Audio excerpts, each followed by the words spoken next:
Crypto currency ایک virtual asset class ہے، ایک انتہائی نئی اور دلچسپ ایسٹ کلاس ہے جو ایک طرح سے بہت خطرناک بھی ہے لیکن اتنی ہی دلچسپ اور ایک طرح سے فائدہ مند بھی ہے، خاص طور پہ اگر آپ کو پتہ ہو کہ آپ کیا کر رہے ہیں اور آپ چیز صحیح کر رہے ہیں یا نہیں۔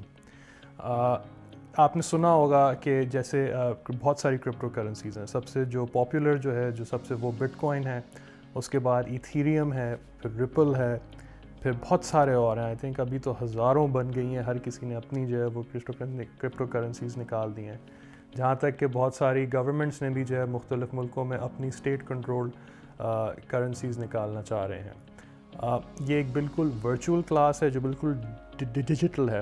It's digital.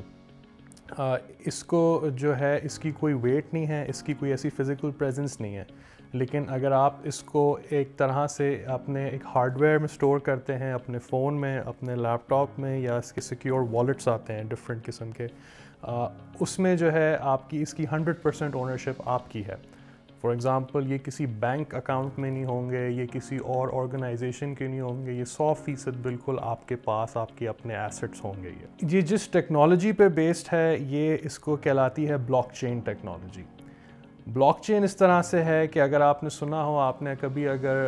کمپیوٹرز میں کبھی ٹورنٹس ڈاؤن لوڈ کیے ہوں، یا آپ نے کبھی بھی جو ہے کوئی اس قسم کی کوئی ٹیکنالوجی دیکھی ہو جو بالکل ٹوٹی ہوئی ہو، فار ایگزامپل یہ جو کوڈ ہوتا ہے اس کرنسی کا، یہ مختلف کمپیوٹرز میں بکھرا ہوا ہوتا ہے، مطلب اس کا جو لیجر کہلاتا ہے اس کا یہ لیجر جو ہے جس کمپیوٹر یا جس ڈیوائس میں یہ کرپٹو کرنسی ہے، اس سب میں اس کا لیجر ایک طرح سے سٹورڈ ہے۔ تو کیونکہ وہ اس میں ایک ان کا موٹو بھی ہوتا ہے جیسے اسٹرینتھ ان نمبرز، تو یہ جتنے زیادہ لوگوں کے پاس ایک طرح سے اتنا ہی یہ سیکیور ہے، کیونکہ یہی جو ہے اس کی کوئی بھی اگر ٹرانزیکشن ہوتی ہے، کوئی بھی وہ ہوتی ہے، تو ایک طرح سے ان ساری جگہوں پہ کاپی ہو رہی ہوتی ہے۔ اس کا یہی خصوصیت اس کی اس طرح سے بھی کی جا سکتی ہے کہ بیکاز اٹس ڈی سینٹرلائزڈ، مقصد کوئی ایک اسٹیٹ بینک کوئی اس کو چھاپ نہیں رہا، کوئی ایسا کوئی اس کی پرنٹنگ پریس نہیں ہے۔ اس کا جیسے بٹ کوائن ہے، اس کی تعداد پوری دنیا میں فکسڈ ہے، 21 ملین بٹ کوائن ہی ہیں جو دنیا میں ہوں گے، لیکن جو اس کا ڈی سینٹرلائزیشن کا جو ایسپیکٹ ہے وہ یہی ہے کہ کیونکہ یہ ڈسٹریبیوٹیڈ ہے اور کسی سینٹرل اتھارٹی میں نہیں ہے۔ اب یہی اس کی ایک طرح کی خصوصیت بھی ہے، اور ایک ہی طرح سے اس کی ایک خامی کہہ لیں یا اس سے کوئی خطرہ بھی ہے جو بہت ساری گورنمنٹس کو کیا جاتا ہے، کہ اس کو پھر ٹریک کرنا، اس کی ٹرانزیکشنز پہ اوورسائٹ رکھنا، اس کو ٹیکس کرنا، ان چیزوں میں پھر تھوڑے مسئلے مسائل آ جاتے ہیں۔ جہاں تک ایک عام آدمی کے لیے یا ایک فائدے کے لیے کہ آپ اس کو کس طرح استعمال کر سکتے ہیں ایز این ایسٹ کلاس، اپنے فنڈز ڈائیورسیفائی کرنے کے لیے، انفلیشن سے بچنے کے لیے، یا جیسے جو روزمرہ کی جو قیمتیں جو بڑھ رہی ہوتی ہیں اس سے بچنے کے لیے، فار ایگزامپل اگر آپ ڈالرز رکھتے ہیں، ریال رکھتے ہیں، پاؤنڈ رکھتے ہیں، یورو رکھتے ہیں، تو کرپٹو کرنسی بھی ایک آپشن وائبل ہے آپ کو اپنا جو ہے وہ as an asset class savings کے تحت۔ انتہائی رسکی ہے، میں سمجھتا ہوں شاید اس سے زیادہ رسک اور مالی نقصانات کا خطرہ اور کسی ایسٹ کلاس میں اس طرح نہیں ہے جس طرح کرپٹو کرنسی میں ہے، لیکن اتنے ہی فائدے بھی ہیں۔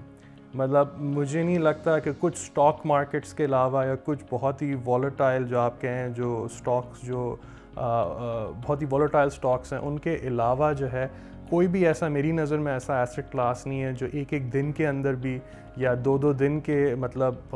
گیپس میں بھی جو ہے 100% 200% 300% اپنی جو ہے ویلیو گرائے یا بڑھائے۔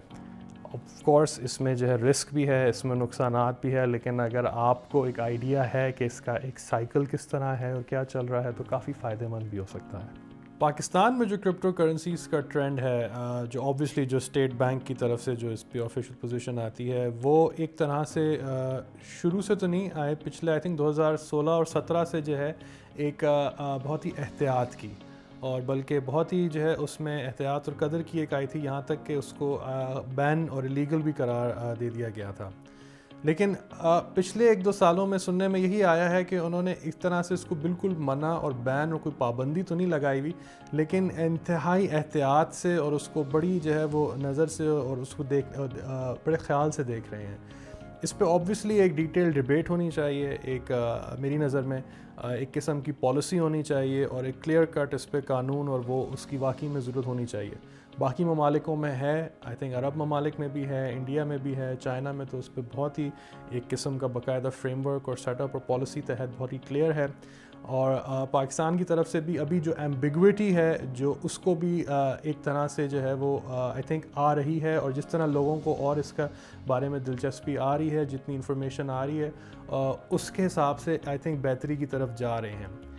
جہاں تک اس میں جو خیال اور احتیاط کی جو بات سمجھ آتی ہے وہی آتی ہے کیونکہ یہ ڈی سینٹرلائزڈ ہے، کیونکہ اس پہ اوور سائٹ رکھنا اور اس پہ ایک قسم کا کنٹرول اور وہ رکھنا مشکل ہے. تو اس کی جو منی لانڈرنگ میں اور ٹیررسٹ فائنینسنگ میں جو جس طرح سے اس کی پوٹینشیل ہے،